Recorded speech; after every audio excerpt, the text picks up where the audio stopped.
Hello everyone. तो आज की इस वीडियो में मैं डिस्कस करूंगा how to prepare CSIR NET for physics. Karan Saxena नाम के एक पर्सन का क्वेश्चन था और उनकी क्वेरी थी, वो चाहते थे कि मैं CSIR नेट की प्रिपरेशन को लेकर के एक वीडियो पोस्ट करूं। तो ये उन्हीं के क्वेश्चन के जवाब में है और कोई भी पर्सन जो CSIR नेट का प्रिपरेशन कर रहा है फिजिक्स से उसके लिए यूजफुल हो सकता है। तो कैसे करें फिजिक्स की प्रिपरेशन हम for CSIR NET either GATE और any post graduate level examination.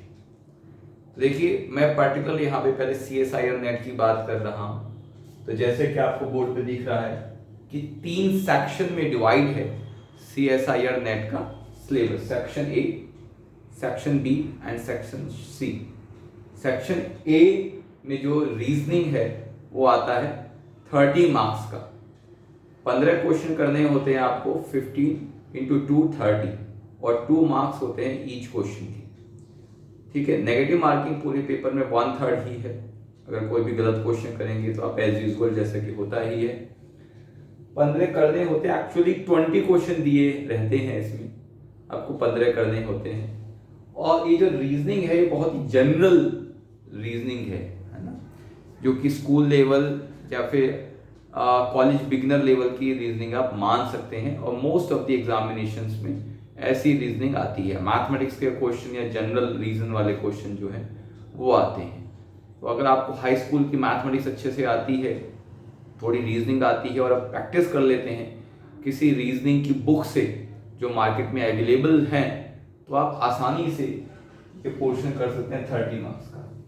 और ये बहुत ही ज़्यादा इम्पॉर्टेंट रहता है क्योंकि ये 30 मार्क्स आप इजीली गेन कर सकते हैं। और जनरली CSIR नेट की प्रिपरेशन करने वाले लोग एक गलती करते हैं कि वो इस रीजनिंग वाले पोर्शन पे फोकस नहीं करते, तो ये करना चाहिए।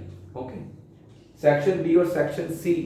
सेक्शन बी में 70 मार्क्स के क्वेश्चन आते हैं, 20 करने हैं आपको और 3.5 मार्क्स फॉर ईच। ठीक है, ये ग्रेजुएट लेवल की फिजिक्स है। जनरली BSc का जो फिजिक्स का कोर्स है मोस्ट ऑफ दी प्रॉब्लम वहीं से आती हैं। कुछ 2-4 प्रॉब्लम्स MSc के सिलेबस से भी आ जाती हैं, बट मोर फोकस जो है वो BSc का ही है, ग्रेजुएट लेवल का। तो ये 70 मार्क्स का पोर्शन आता है, 3.5 number each question, negative marking 1/3 ही है। और जो फाइनल है सेक्शन सी एडवांस फिजिक्स, वो है 20 इंटू 5 100 मार्क्स का MSc लेवल की फिजिक्स आती है। टोटल 200 मार्क्स का ये पेपर होता है। आप देखें 200 मार्क्स का टोटल ये पेपर है। और अगर आपको नेट क्वालिफाई करना है और JRF क्वालिफाई करना है तो 100 मार्क्स के अराउंड जो है इसकी कट ऑफ जाती है। कभी 5-10 नंबर ऊपर और 5-10 नंबर नीचे जाती है। तो अगर आप 100 मार्क्स लाते हैं तो आप सेफ रहते हैं। जनरली 90 पर भी, कई बार 80-90 पर भी जो है नेट क्वालिफाई हो जाता है। बट मैं कहूँगा कि 100 मार्क्स को फोकस रख के चलिए। तो 100 मार्क्स मीन्स 50% और 80 मार्क्स मीन्स 40%। तो 40% तो जस्ट पासिंग मार्क्स ही होते हैं। तो आप देखिए इस पेपर में से जस्ट आपको पासिंग मार्क्स या सेकंड डिवीजन के लेवल के मार्क्स आपको सिर्फ गेन करने हैं। तो अब ये कैसे करें? ठीक है, क्योंकि क्वेश्चन में ये था, करण सक्सेना जी का क्वेश्चन ये था कि एक साल में हम, आई होप सो कि मैं नाम सही ले रहा हूँ, कि एक साल में हमें प्रिपरेशन करनी है तो क्या स्ट्रेटजी होनी चाहिए। वैसे तो यूट्यूब पे बहुत सारी ऐसी वीडियोस अवेलेबल हैं जिसमें तरह तरह की स्ट्रेटजीज बताई जाती हैं, एक से अच्छा और तरह तरीके से एक्सप्लेन करते हैं अलग अलग एजुकेटर्स। मैं अपने पॉइंट ऑफ व्यू को एक्सप्लेन कर रहा हूँ। आई होप आप लोगों के लिए काम का ये होगा, यूजफुल रहेगा। देखिए मेरा मानना यह है कि आपका फोकस है एग्जाम क्रॉस करना। ठीक है, और एग्जाम क्रॉस करने के लिए आपको चाहिए 100 मार्क्स। तो सबसे इजी पोर्शन पे आप सबसे पहले फोकस कीजिए 30। और ये 30 मार्क्स आप ऐसे प्रिपेयर कर लीजिए कि 30 में से आपके 30 आए या मिनिमम 25 आ जाए। अगर कुछ बाई चांस गलती हो भी जाता है, क्योंकि फिजिक्स वालों की रीजनिंग जनरली अच्छी होती है, थोड़ा सा फोकस करेंगे तो रीजनिंग आप अच्छे कर पाएंगे। केमिस्ट्री या बाकी ब्रांचेस वाले लोगों के लिए ये मुश्किल हो जाता है, लेकिन फिजिक्स के लिए बहुत ही आसान है। फिजिक्स और मैथमेटिक्स वाले लोगों के लिए इतना मुश्किल नहीं है। बाकी बचे 70 मार्क्स, तो 70 मार्क्स के लिए लोग फोकस करते हैं सेक्शन बी पे, लेकिन मैं कहूँगा कि आप सेक्शन सी पर फोकस करें। सेक्शन सी जो है आपका वो 100 मार्क्स का है और हर क्वेश्चन आपको 5 मार्क्स देता है। तो अब ये कैसे फोकस करें? सिलेबस जो है CSI और नेट फिजिक्स का वो बहुत ज़्यादा ही वास्ट है, क्योंकि पूरी 11-12 की फिजिक्स, ग्रेजुएशन की फिजिक्स, पोस्ट ग्रेजुएशन की फिजिक्स, सारी फिजिक्स आती है। ठीक है, तो अगर आप सिलेबस वाइज करेंगे, करना भी चाहिए, पूरा सिलेबस आपको एक बार करना होगा। Classical mechanics, electromagnetic theory, mathematical physics, solid state physics, electronics, quantum mechanics, thermodynamics, statistical physics, तो ये सारी चीजें आपको करनी ही होंगी, पूरा सिलेबस 1 by 1। लेकिन कुछ ऐसे पोर्शंस हैं जो बहुत इजी हैं और सारा सिलेबस करने की फिराक में स्टूडेंट्स जो है वो छोड़ देते हैं, तो मैं उस पर आपको फोकस करता हूँ। देखिए, एक बहुत ही इंपॉर्टेंट पोर्शन है एडवांस फिजिक्स में, सेक्शन सी में, वो है न्यूक्लियर एंड पार्टिकल्स।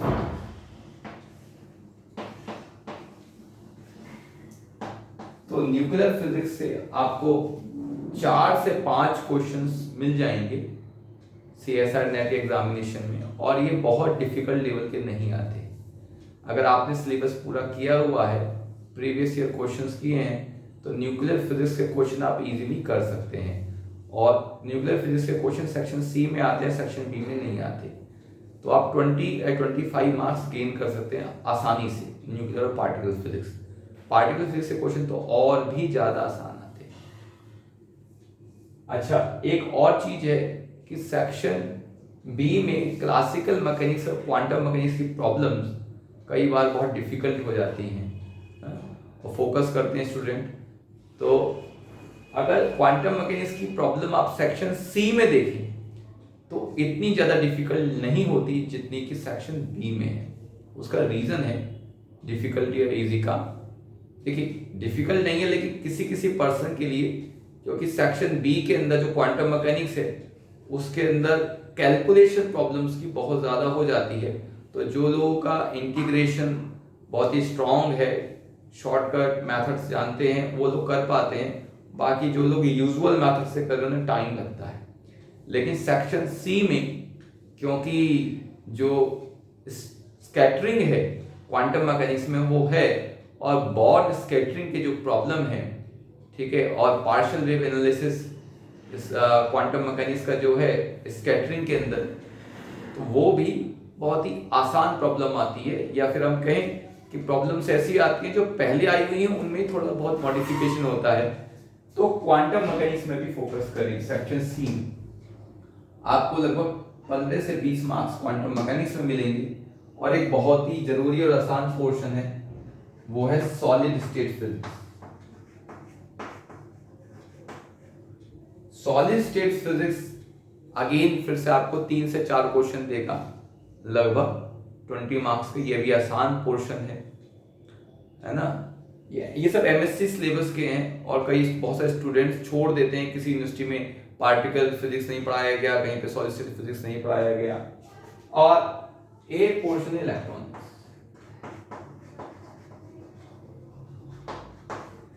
बहुत सारे लोग इलेक्ट्रॉनिक्स से डरते हैं, तो इलेक्ट्रॉनिक्स को छूते ही नहीं है। लेकिन मैं आपसे कहूंगा कि अगर आप nuclear physics, solid state physics, electronics और एडवांस क्वांटम मैकेनिक्स, या फिर आप कहें स्कैटरिंग का जो पोर्शन है, या सेक्शन सी में जो क्वांटम मैकेनिक्स है, वो आप करेंगे तो आप 100 में से 80 नंबर स्कोर कर सकते हैं बहुत आराम से। अच्छा, स्टैटिस्टिकल फिजिक्स की भी जो प्रॉब्लम्स आती हैं, ठीक है, सेक्शन बी के कंपैरिजन में सेक्शन सी में इतनी डिफिकल्ट नहीं आती। डिफिकल्टी का मेरा कहने का मतलब क्या है?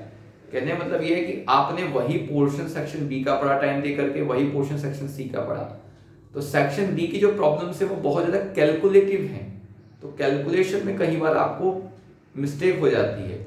सेक्शन सी की जो प्रॉब्लम है उसमें कंसेप्ट तो बहुत ज़्यादा हैं, लेकिन बहुत ज़्यादा कैलकुलेटिव प्रॉब्लम नहीं है, ठीक है। और चीज़ें ऐसी ही हैं क्योंकि देखिए जो पोर्शन डिफिकल्ट होता है उसमें से प्रॉब्लम इजी कंस्ट्रक्ट होती है, और जो प्रॉब्लम जितना इजी होता है उसमें से इतनी डिफिकल्ट प्रॉब्लम कंस्ट्रक्ट हो सकती है। एग्जाम्पल है न्यूटोनियन मैकेनिक्स। आप जानते हैं 11th का 12th का जो मैकेनिक्स है, न्यूटोनियन मैकेनिक्स, बहुत सिंपल है, लेकिन उसी से इतनी डिफिकल्ट प्रॉब्लम क्रिएट की जा सकती है कि आप सॉल्व ना कर पाए एग्जाम में।